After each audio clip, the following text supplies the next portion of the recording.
Welcome to Salute to the Ears, where my family and I discuss everything Disney, from parks, food, and rides to travel tips, movies, and more.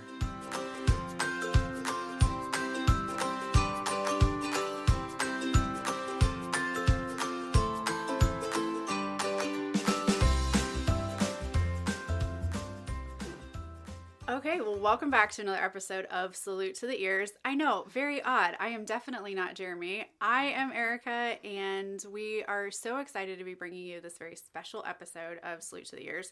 I am here with my friend Lori. Say hi, Lori. Hi, everybody. Lori is a good friend of mine and is local to us here in Kansas City, but the best part is not only is Lori a great friend of mine and a fellow Disney aficionado, but she is also our very favorite travel agent with Magical Enchanted Vacations. And Lori, thank you so much for coming on the podcast today and being willing to chat with me about all things. Yes, thank you for having me. I'm so excited to talk some Disney today. So we went out to lunch and we've been chatting about all the things and trying to talk about like what did we want to chat about? What did we want to talk about? Because we could sit here and talk all day long about our favorite things on trips, our favorite places to eat, our favorite things to do, because we do both love Disney. Our kids love Disney. Yes, very much. They've gotten the bug. Yeah. First off, tell anybody listening what your who you are, background, and how you got started doing this. Yeah, so I became a travel agent in 2019, and that was kind of after our big family trip that we took.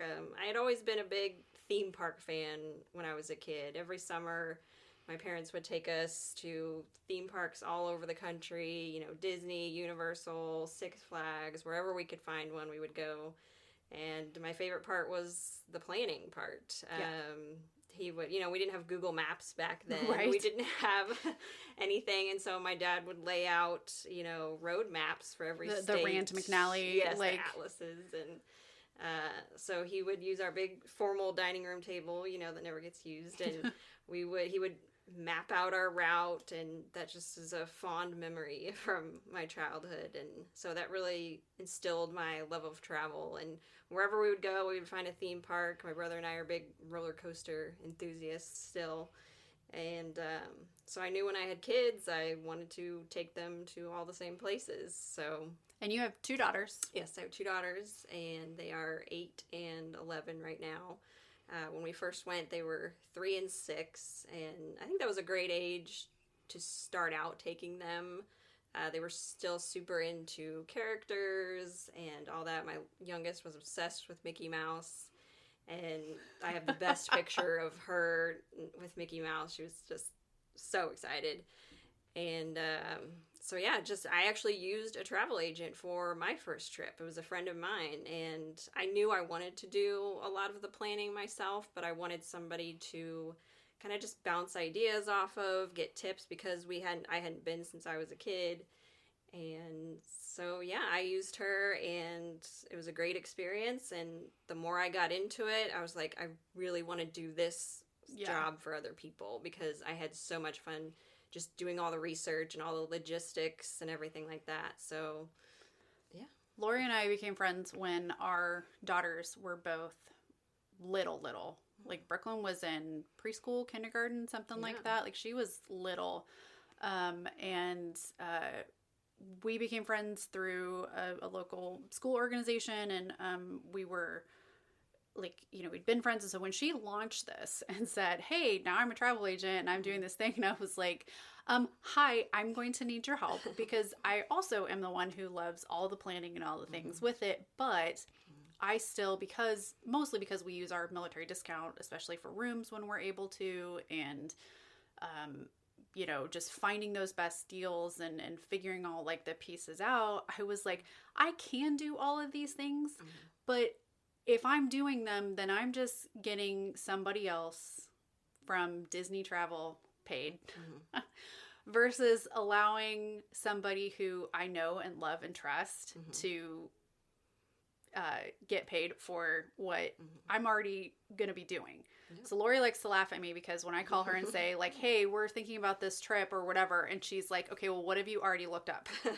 Because she knows that I have already looked up stuff and I've already looked at, you know, options and prices and dates and, you know, or I'll say, I think our last trip in August, I was like, hey, so I saw this new deal. Would this work is it available for these dates? Like for this thing, like I already looked it up, but double check it for me that I'm not missing a better option than this. And she came back, I don't know, like 2 hours later, maybe, and was like, here's this, this, and this, and here's all these things. And it's been such a breeze to work with you on any of our planning. And then we've sent friends to you as well. Yes, very appreciative. Not only do we talk about her on the podcast, but we talk about her in real life as well to our friends who are planning vacations. But you don't just do Disney vacations. Yeah, I do. I mostly specialize in Disney and Universal, and but we also do a lot of all-inclusives, Hawaii, you know, so any beach vacation, or doing more and more cruises now. Disney Cruise Line, Royal Caribbean are probably my two most popular ones that I book. So yeah, I can do just about anything. We've not booked you for any of those other things, but we really probably should think about it. Although I still can't wrap my head around a cruise. Like I'm having a very hard time anxiety-wise with that. But you've taken a couple cruises now with the fam. Yeah, we went on the Disney Fantasy last year. It was originally planned for May of 2020, but we know how that turned out. So, yeah, we did the 7-night Eastern Caribbean. It was great. Definitely has that same Disney quality and level of service that you would expect. And we just had a great time. And the islands are beautiful. The food was amazing. Service was amazing. And then next February, we're going on Royal Caribbean's newest ship that starts sailing in January called Icon of the Seas. It's going to be the largest cruise ship. It's insane. I think in the world. I think it's absolutely insane how big that thing is. Yeah, so we're very excited to get on that. And that goes to Royal Caribbean's private island, Perfect Day at Coco Cay. We're very excited about that. So what is your favorite part about doing this job? Like, and being able to, I mean, I know you love planning and you love that aspect of it, but like, if there was one thing that you're like, this is absolutely like my favorite thing that I get to do in doing this, what would that be? I like taking people's ideas. So they come to me with, you know, okay, this is our group size. This is kind of what we're looking at budget wise. And I just like taking that and just kind of planning everything, because I really personalize each and every trip. That's my favorite part, because I'm just not, you know, I never book the same trip twice. Right. It's always, you know, depends on who's going. I do a lot of multi-generational trips. We've gone with my parents quite a few times. So I like to make sure that there's something for everybody on each trip, because, you know, if there's no little kids, then I'm not going to suggest the same thing that I would if it's teenagers or if it's an all adults trip. So I really like to personalize each and every trip. And then probably one of my favorite parts is that when people return and they tell me, you know, like, oh my gosh, thank you so much. We had the best time. It was magical. Yeah. And they always send me pictures or something. Like, that is the best thing. It just brings me so much joy to know that I had at least a little bit of part of creating that for them. Right. So I love that so much. We have definitely had that experience with using you and using your services, and it's been so easy to be able to plan, because, you know, so often we travel a lot with my dad when we go. He is where I got my love of Disney from originally, and so I'm very used to doing that with him. And we'll be taking a trip in May that we're going to California, which is funny. So we're sitting at lunch and we're talking about like, oh, hey, like we're going out to Cali in May and June. And you were like, when? Because I'm going out there. Like, and unfortunately our trips don't overlap, which would have been so amazing. We might see each other in passing. Maybe as we check out, like we'll see you like going into the parks. I know. And like, that's not fair. And the the whole thing, like, we haven't used, like, we've been trying to plan this thing ourselves for this one. And we were talking at lunch and I was like, okay, I have questions. I don't know how to do this, and this. Like, what do you suggest for this? And you were able to give me, even though this is a trip that we're doing separately and we're not utilizing you for because of the types of things that we are doing on this trip and are not just Disney things, and that are family based and like seeing people in other areas that you wouldn't be helping us plan for. You were able to give me some really great tips for what to go and do and where to stay and what to expect for some different things in planning a trip and being able to go out to Disneyland.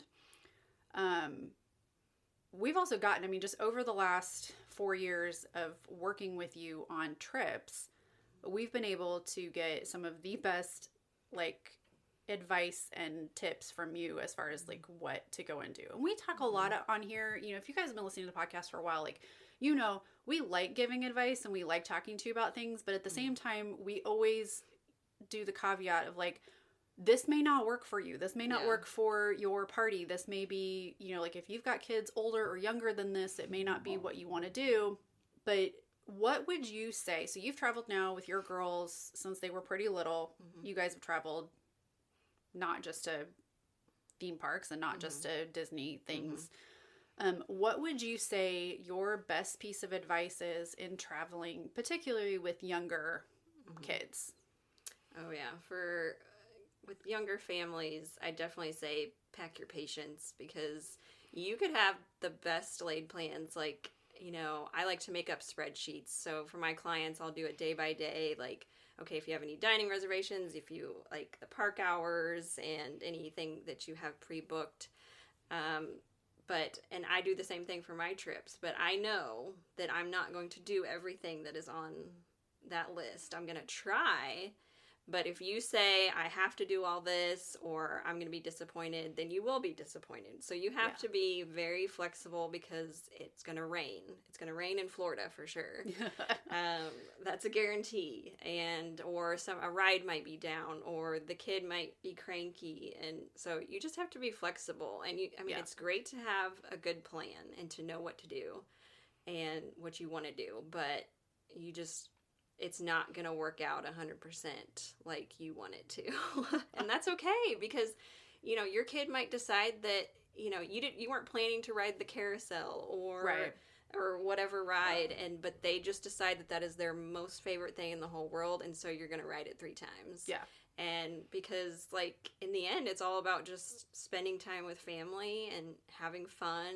And, you know, if the kids are cranky, then no one's going to have a good time. Yeah. So, and that's not just for Disney, that's anywhere, you know, like when we went to Disneyland, by the time we landed, my daughter had somehow developed pink eye. Gosh. So, like, talk about throwing you for a loop. And so you just have to be ready for, you know, alternative plans. Yeah. And things not go right. Yeah. Alternative plans, like, I think it's one of my favorite things about hiring a travel agent, and that has been our biggest tip, is like, hey, if you're gonna plan, especially a Disney vacation, but also an all-inclusive, like, talk to a travel agent. Like, you need to, it's not going to cost you anything extra to work with them. And that is usually our biggest thing. And it's always your thing too, is like, hey, look, use us, right? Like, use your skills, use your knowledge, use the information that you have. And that was instrumental for us of, you know, we've talked about it on here. We had a medical emergency when we were in Florida last June, and I was able to call you and be like, hey, can you help me figure this out? Can you help me find this information? And, you know, able to, since you had booked our trip, being able to help facilitate some of those pieces so that when we had an emergency, you know, there was help, not just Disney's guest services. Like, and so it's been so important to us to, even when we had hiccups, like planning and like dining reservations. Yeah. Like, we missed out on a dining reservation, and you were able to be like, oh, let me track that down for you. Let me like, Let me add that, like, y'all, you do not need to get up at 5 in the morning to book your ADRs for Disney because Lori will do it for you. And it's so glorious. Yeah. Yeah, and that's an important part too, is it's not just the stuff before the trip. I always try to make myself available, within reason. Right. Because I know when people are traveling, and I make sure that if they need something. Like, I had somebody a few weeks ago that was like, oh my gosh, we're on the safari and they said there's an animal on the road, so we're going to miss our, lightning lane for Flight of Passage. I'm just like, it's going to be okay. I was like, if you just go to one of the blue umbrellas, like, just go tell them that you were late and they will adjust it for you. And yeah, so it's definitely during travel too. Even when I was on a cruise and did not have service, I had a few people traveling, and I made sure that I got a hold of another agent, and they offered to help me out, and they were kind of the go-to person. So, but other than that, if I don't have service like that on a cruise, which I think now they do offer a better Wi-Fi package, so I would do that in the future. But I make sure that you have somebody to talk to if it's not me. When you do go to the parks, what is your favorite thing that you take with you when you go to the parks? Gosh. I mean, if it's the summer, I'm taking those cooling rags. I've got a fan. We're all decked out. Other than that, it's just, I make sure everybody's got their bands and ears, of course, those are important. But yeah, you really don't need a ton. Just, especially now that my kids are older. Yeah. You just, take a nice water bottle. I like those collapsible water bottles we've taken before. So you can fill those up at any, quick service place or water fountain.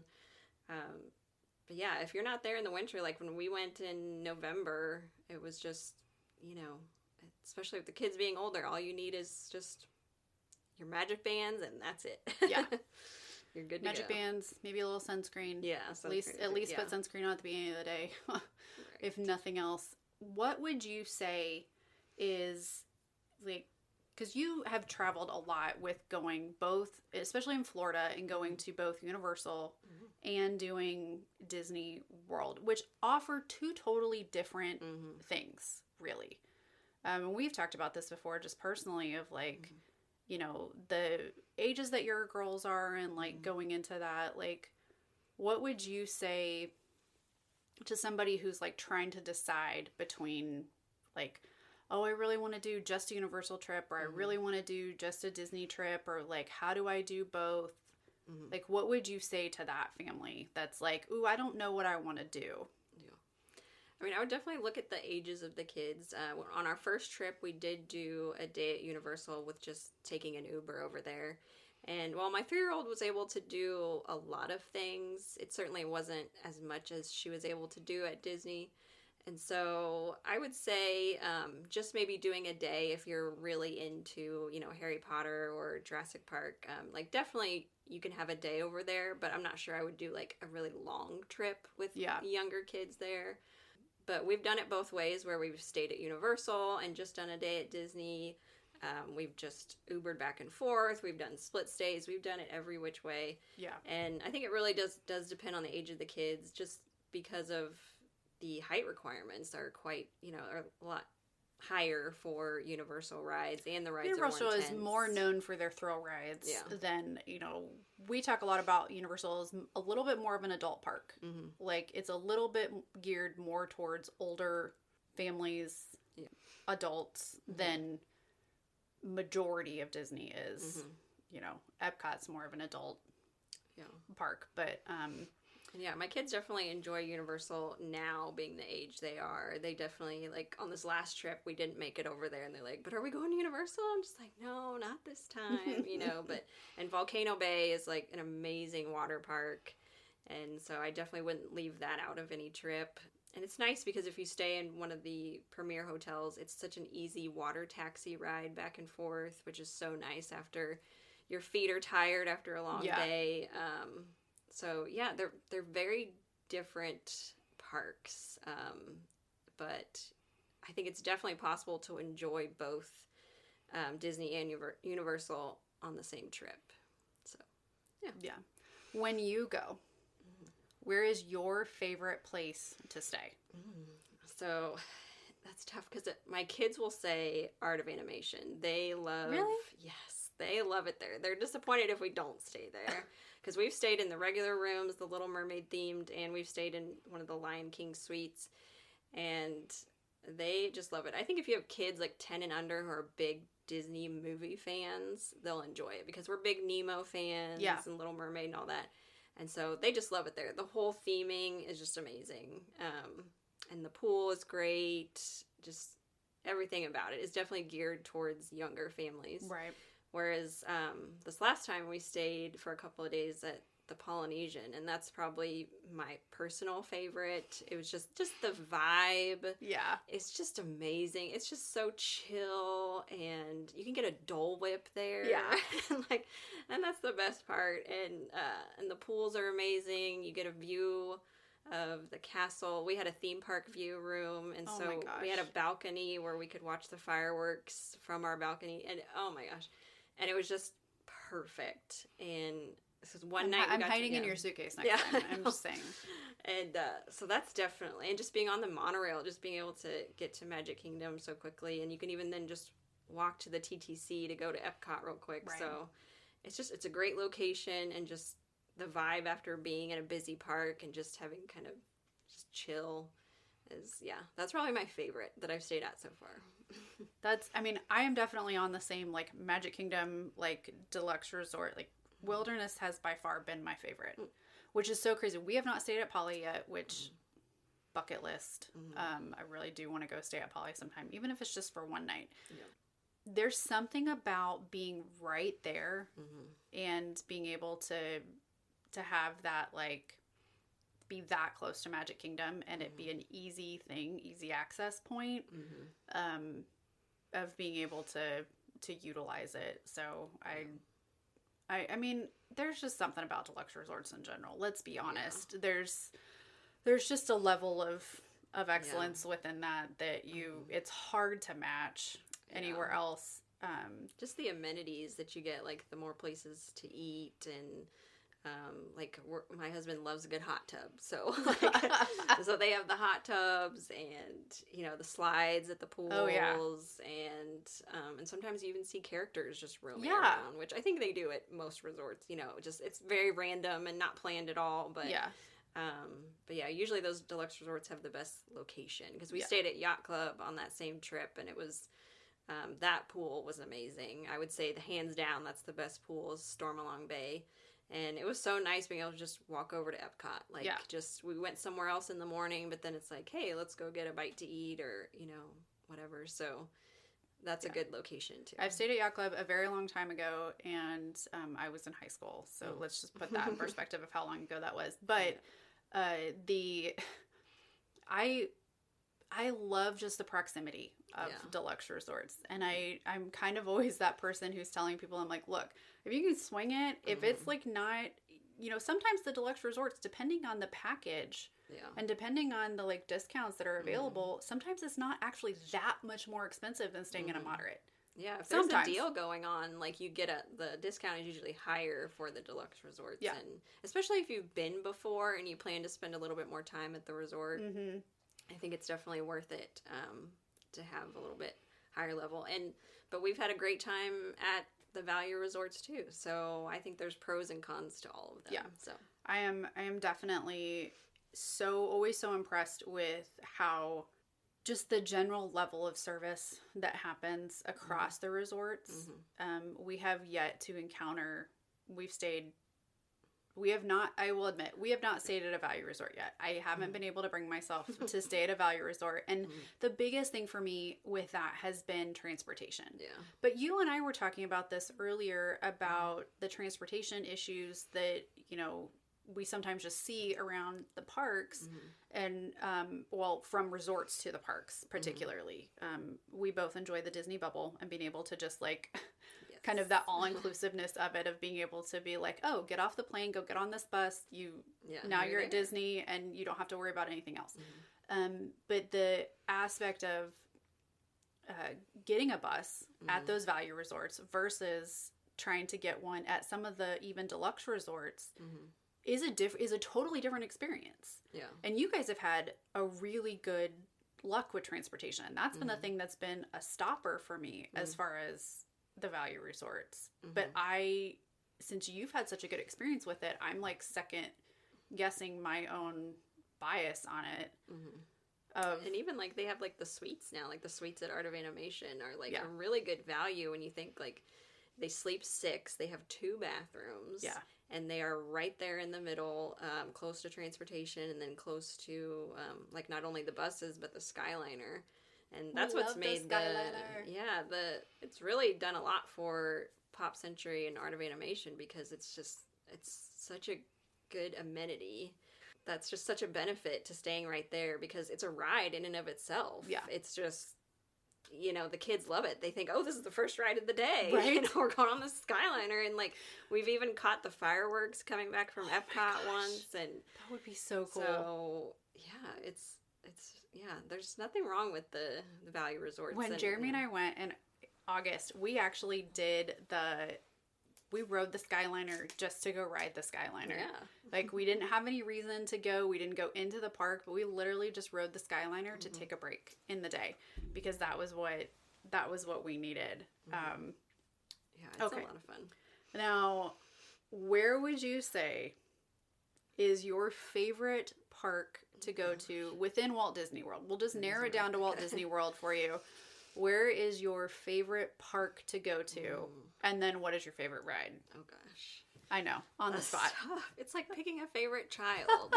And I don't appreciate that. And I'm sorry, you guys, if you're hearing all the squeaky squeaks. I'm on one of my leather chairs this time, and it is squeaky.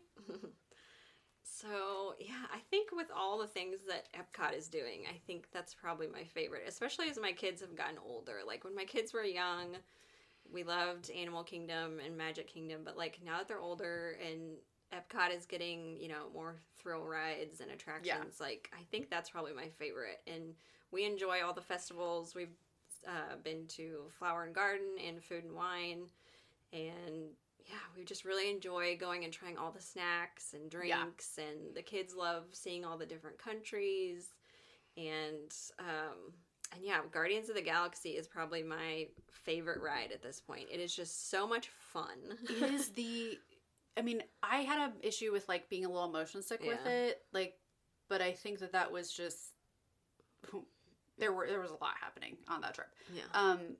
But I loved the smoothness of that coaster. Like, it is so smooth, and it does not feel like, I don't know, there's just something about, it's not jerky the way some of the other ones are, and so you still feel good afterwards. You might be a little motion sick if you don't keep forward. Yes. Just keep looking forward. That's what I tell people about that one, is like, don't try to look around at all the things. Just stay forward, and you'll be okay. It's like next generation Space Mountain. That's what I think of it as, because Space Mountain, like, can kind of get me because it's just the crampness of the seats, and then it is kind of, it's jerky and everything, but I feel like it's just bringing that into, like, this new generation of just amazing coaster technology. Like, it's just so fun. I was squealing with delight the entire time. We got to ride it twice, and both times, like, you see new things, and you know, you get a different song each time, and it's just so fun. Which songs did you get? Was it Conga? Yeah. And then Everybody Wants to Rule the World. Is that the other? We haven't gotten that one. Yeah. So it's just, that's so fun. And my husband even did it. And he is not a theme park person. He's not a coaster person. But he really enjoyed it too. So. But he does like Marvel stuff. Yes, he likes Marvel a lot. So, I mean, that's kind of a draw in, especially for that one. That's how I'm getting him to go to Disneyland this May, is because of Avengers Campus. So he's excited because his big thing was always Spider-Man. So we're excited for that new ride. I know, that's one of the things that I'm most excited about. Okay, so let's pop over to Disneyland. What is your favorite thing to do in either Disneyland or Disney's California Adventure? Oh gosh. Oh, let's see. What's funny is it's also Guardians of the Galaxy. Yeah. But Mission over Breakout. there, it's how they redid Tower of Terror. and they did this Guardians of the Galaxy overlay. And again, it's so fun because of the music. I think you get I don't know if the song varies as well over there, but my favorite memory is just my whole family got on it, like my parents and everything, and just the picture that you get when that they take when you is fall. hilarious. And my parents have it as their screensaver on their computer because it's so funny because all of us are like in the front row. So that's probably my favorite in California Adventure. And then at Disneyland Park, I don't know, I would have to say I really like their version of Pirates. Yeah. That's really cool. It's just fun to see the differences in rides because they're, very similar but also different. Yeah. And I love all the classic dark rides that they have in Fantasyland, like Mr. Toad's, like all that kind of Snow White and all that. Disneyland just has a different vibe. It's smaller, like it's more like compact, Yeah. and It's a little more intimate. yeah. I mean, even though I think it is technically the biggest park out of all, I've heard that, or like has the most attractions. it has the most attractions. Yeah, that's it. It has the most attractions. It's not because it's the same size as Magic Kingdom's parking lot. Oh, okay. Well, but it's dense. That's what It's it is. very They're dense. very on top of each other. Because I think at Disneyland, like when you're on Pirates, you're actually, it's something about it's with Haunted Mansion, like you're under it or over it or something like that. Yeah. So they definitely have that designed. And you go by the restaurant in there, and like that's one of those things. Is my sister and I haven't been to Disneyland since we were, I don't know, I think it was a freshman when we went out there. So I mean, I was Brooklyn's age basically when was the last time I was there, and so we don't have like a lot. Like we remember parts about it, but there's like we have very specific memories about that trip versus just having this overall, memories of that because it's been so long. And but that's one of those things that we're really looking forward to is those trips that are like the rides that are like ones that we do know and love at Disney World. And so seeing the differences, getting to experience them, although we have both committed to we will not force our kids to do like Snow White or Mr. Toad, like things like that, unless they're adamant about, I don't know. I'm just very interested to see what parts about it that we really love. And in comparison, because we have been so many times now to Disney World and we're so used to that. Yeah. You'll just look at the castle and you'll be like, it's so tiny. But it's so cute. But like if you're used to the, Cinderella's castle, which is so majestic, and especially huge. right now. And like you get there and you're like, it's so little. Yeah. And so that's kind of a shock. But and then you'll see things that are like, it's so familiar, but I know I'm not in the same place. like, yeah. Things look kind of the same. And then like you have like New Orleans Square, which is different, and Toontown, which they just reopened. I'm so excited about Toontown.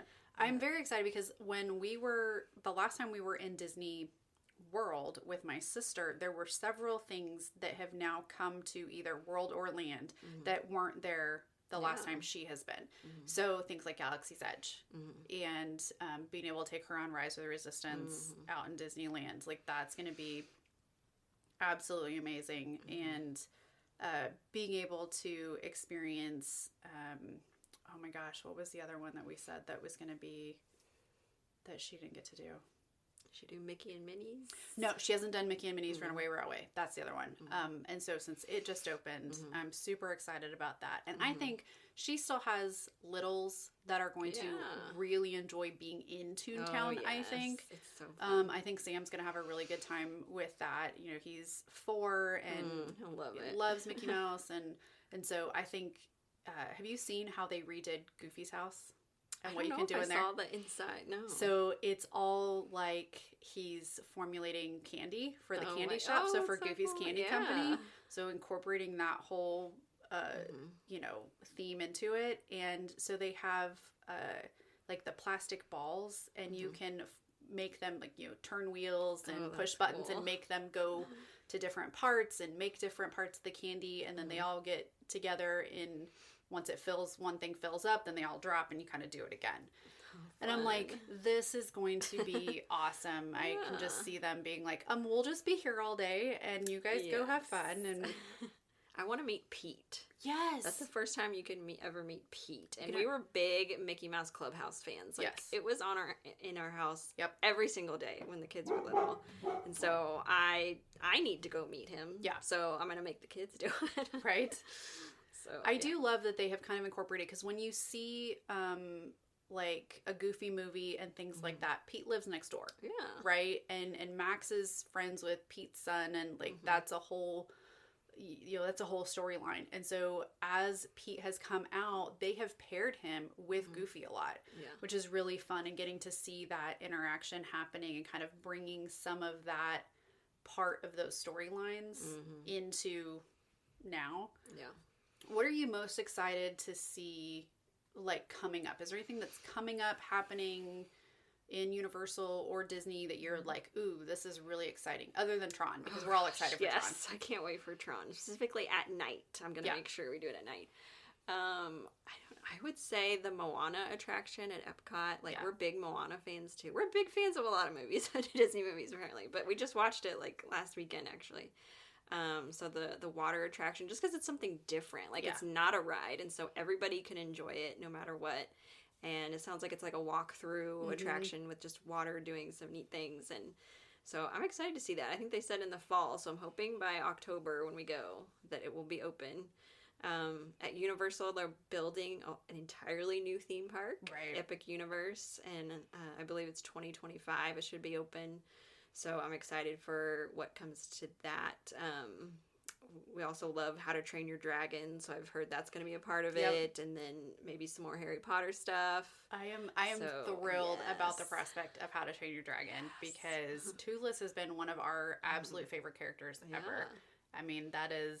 We have a black cat, and he has these fangs hanging out, and so we call him Toothless all the time. So yes, we're big Toothless fans. I am super excited about that one.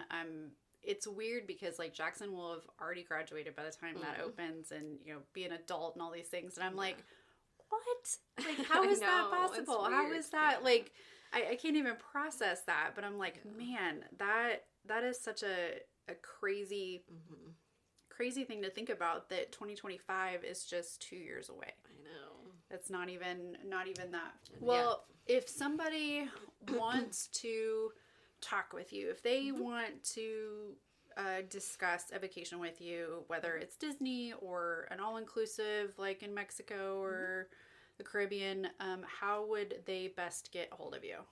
Yeah, so the main venue that I use is probably Facebook. You can find me if you just search Lori with Magical Enchanted Vacations. That's my page, and you can message me through there. And then I also post about trips that I book, so you can see past trips, and then my own pictures from my trips. So that's my main thing that I use. I also have an email if you prefer just to email. And we will link these in the show notes for you. So my email is Lori, so LoriMEV, like Magical Enchanted Vacations @gmail.com. Very awesome. Well, I am so glad that we finally got to this. We've been talking about this for ever and ever, about having you come on the podcast and just explain to everybody who you are and what you love, but also just get to share some other tips and tricks and info that we don't always necessarily have. So thank you so much for being willing to spend your afternoon with me. It only cost me a Spinaca. If you know, you know. And with that, I'm going to say, everybody go out and find your joy. Have a magical week.